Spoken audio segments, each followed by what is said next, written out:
बिस्मिल्लाहिर्रहमानिर्रहीम। अस्सलाम वालेकुम स्टूडेंट्स, कैसे हैं सब लोग? ठीक हैं। आज हम इस वीडियो में क्वेश्चन नंबर 31 और 32 को डिस्कस करेंगे। फंक्शन हमारे पास है f of x is equal to 2x³ plus 5x plus 3 और इस फंक्शन का इनवर्स हमारे पास 1 के इक्वल है। तो हमने x की वैल्यू फाइंड करनी है। ठीक है, वो कह रहा है अगर ये फंक्शन हो और इस फंक्शन का इनवर्स 1 के इक्वल हो तो देन आप x की वैल्यू फाइंड करें। ठीक है, तो क्वेश्चन नंबर 31 हम सॉल्व करते हैं।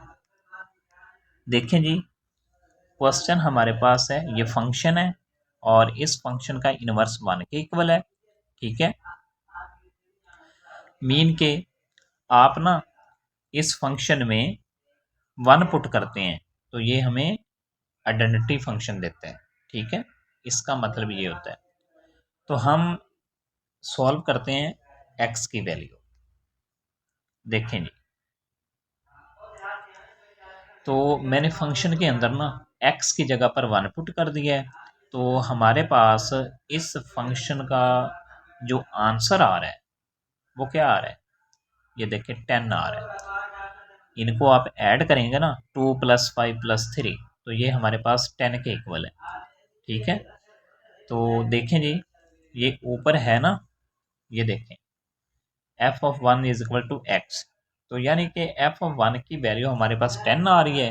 तो इस एफ ऑफ 1 की जगह पर मैं 10 लिख सकता हूँ, तो इसका मतलब है एक्स इक्वल है 10 के।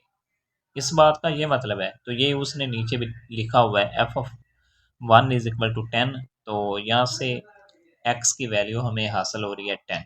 ठीक है, इसी तरह से क्वेश्चन नंबर 32 है।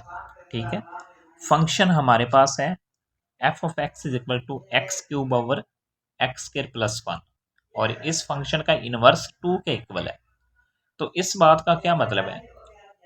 आप मीन के एफ ऑफ 2 करें तो हमें आइडेंटिटी फंक्शन x मिलेगा, या आप ना यहाँ से देख सकते हैं, मीन के इस f को उठा के इधर ले आए तो ये एफ ऑफ 2 बन जाएगा, तो इधर x रह जाएगा। ठीक है, इस तरह से भी आप समझ सकते हैं। तो देखें जी, हमने इस फंक्शन के अंदर 2 पुट करना है, तो हमारे पास ना आ जाएगा 8/5, तो ये x की वैल्यू ही है। ठीक है ना, ये आप देख सकते हैं, उसने 2 पुट किया है तो हमारे पास 8/5 आया है। तो f inverse of 2 is equal to 8/5, so x की वैल्यू 8/5 है।